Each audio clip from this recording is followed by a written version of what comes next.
Today we're continuing our look at Montana's drunk driving laws and if they're effective enough to keep us safe on the road. The Montana Department of Justice data from 2019 shows that 58% of all fatalities were the result of impaired driving. Obviously more than half of them.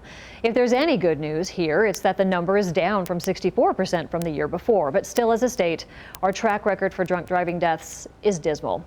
Yesterday, we told you about a bill introduced by Florence Representative Sharon Grief. It would have imposed more penalties for a second DUI conviction. That measure was tabled in the House Judiciary Committee.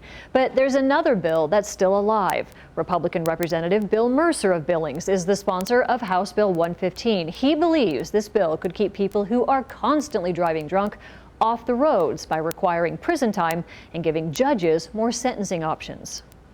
And I'm hopeful that we will end up getting a mandatory minimum punishment imposed, but this time we've attached it to a seventh DUI offense. And some people are going to listen to that and say, wow, I mean, it's almost ludicrous to think that that's the time, the only time in which we're assured that someone is going to be getting a term that assigns them to a prison. I will say that the rest of the bill is designed to give the courts more flexibility for the sixth offense and the fifth offense. And so judges are going to have more tools under the bill than they have right now.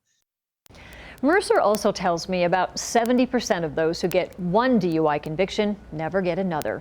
But he also told me there are 50 to 60 people a year in our state who are getting their fifth and sixth convictions, sometimes even more than that. Drunk driving laws are often complicated, and there are things like costs and civil liberties to be considered. It's not an issue that's being ignored, but it is one where many feel, as a state, we have not quite figured out the answer yet.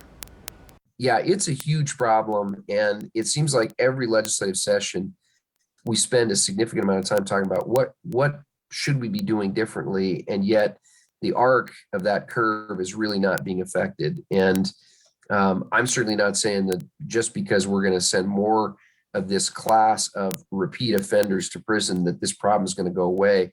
I think it's a part of the answer, but we're going to have to continue to try to do more in the way of public service announcements, more in the way of treatment court options, and tough messaging, I think, for people who are getting a second and a third in a way that obviously whatever we've been doing hasn't been working up until this point.